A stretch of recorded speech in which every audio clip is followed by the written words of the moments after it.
faire. Je n'ai pas fait un théâtre que je n'aimais pas. Je n'ai pas travaillé pour l'argent, mais j'ai aimé gagner de l'argent. La différence, elle est là. C'est là que je ne vais pas travailler pour de l'argent, mais je ne travaillerai pas pour rien. Sauf que c'est une œuvre de bienfaisance, bien sûr. J'apprends toujours quelque chose. Je suis toujours en train d'apprendre quelque chose. Je ne me suis jamais endormi un soir de ma vie sans apprendre quelque chose. Bonjour à toutes et à tous, salam alaikum, welcome, hola, que tal, citoyens éclairés. Dans cette vidéo, nous allons voir le lien qui existe entre la baleine, le réchauffement climatique. La contribution des baleines à la planète est estimée à 1000 milliards de dollars. Nous allons préciser ce chiffre. Ce que les baleines apportent à la protection de la planète et à l'économie mondiale est considérable et inestimable.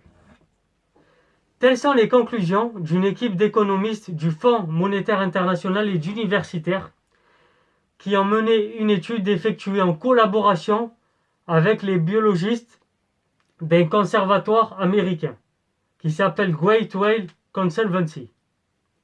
Les baleines participent à limiter le réchauffement climatique par plusieurs manières. D'abord, elles piègent le carbone dans les océans. Elles garantissent le bon équilibre des fonds marins et le tourisme. Des pays en développement bénéficient de tourisme grâce à la baleine et parviennent à développer leur économie. Chaque baleine participerait ainsi à hauteur de 2 millions de dollars aux services écosystémiques mondiaux.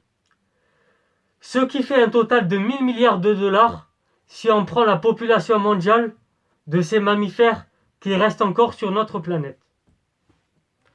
Pour rappel, la baleine, elle vit en haute mer et près des côtes. Le Fonds monétaire international considère que la protection des baleines est une solution naturelle à la lutte contre le changement climatique. Il estime de toute urgence la nécessité de modifier les routes maritimes afin de réduire les collisions entre les navires immenses et les baleines, ces cargos qui transportent les conteneurs. Par les minéraux contenus dans leur déjection, les baleines contribuent grandement à la croissance du phytoplancton. Pour rappel, le phytoplancton fournit 50% de l'oxygène de la planète. On n'en parle pas assez. On parle toujours des forêts, mais on ne parle pas du phytoplancton. D'où la nécessité de protéger les baleines. En nageant vers la surface, elles aident au brassage des nutriments. Elles les déplacent verticalement et horizontalement sur de grandes distances, notamment lorsqu'elles migrent. Il faut savoir que les baleines est une espèce qui migre.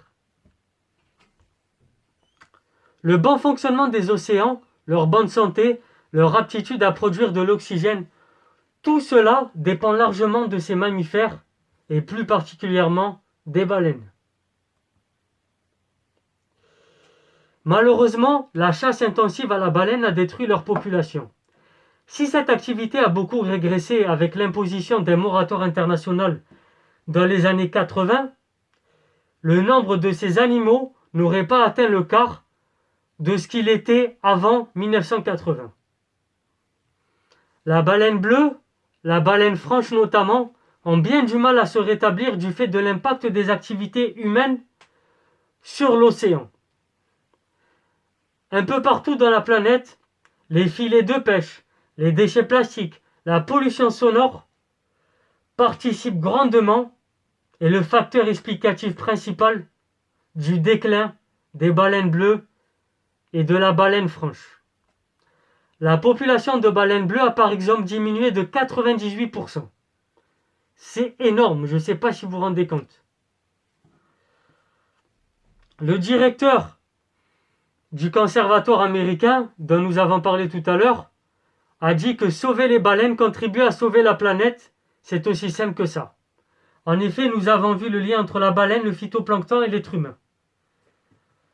Du coup, c'est une nécessité absolue de ne pas jeter les plastiques dans l'océan et de ne pas jeter les sachets, notamment lorsque vous allez à la mer.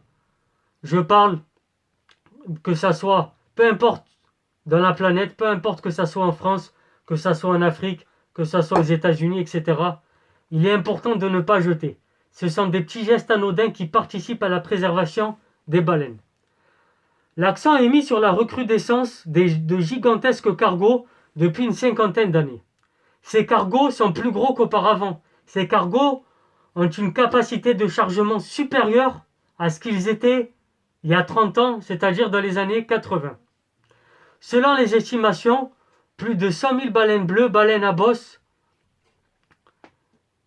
et les rorquals communs meurent chaque année suite à une collision avec ces navires sur la côte ouest de l'Amérique du Nord. Malheureusement, c'est une route qui est très empruntée. Je pense à la côte ouest de l'Amérique du Nord. Et dans cette route, il y a énormément de baleines. Voilà. Et il y a énormément de collisions, il y a énormément de baleines qui meurent, malheureusement. La solution, c'est quoi? C'est de modifier les routes maritimes de ces grands navires cargo afin de protéger les lieux d'alimentation et de reproduction de ces baleines. Comme par exemple l'a fait le Panama. Le Panama est précurseur dans ce domaine. Le Panama a agi. Pourtant, le Panama n'a pas un budget comme les États-Unis ou comme certains pays européens. On ne considère pas le Panama comme un pays développé, sans manquer de respect au Panama. Mais malgré ça, ils agissent. C'est la volonté, le volontarisme. Si tu veux, tu peux. Malgré les moyens limités, ils ne trouvent pas d'excuses, ils agissent. Voilà.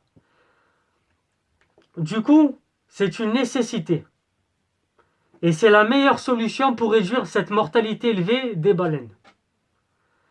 Le directeur adjoint du FMI, qui s'appelle Ralph Chamy, souligne que l'on devrait tenir compte de la valeur financière de l'apport des baleines à la sauvegarde du système océanique et terrestre lorsque l'on calcule le coût lié à leur protection, ce qui changerait globalement la donne. Voilà. Pour ceux qui ont encore cette rationalité économique pure, c'est-à-dire coût-bénéfice, préserver les baleines, ça serait un bénéfice pour l'être humain en termes économiques et en termes de vie sur Terre. C'était Soso l'Intello. J'espère que j'ai pas été trop barbant. Comme d'habitude, partagez le petit pouce bleu, le petit like. On se retrouve demain pour une vidéo sur un autre thème qui n'a rien à voir. Je vous souhaite à toutes et à tous, citoyens éclairés, une très belle soirée.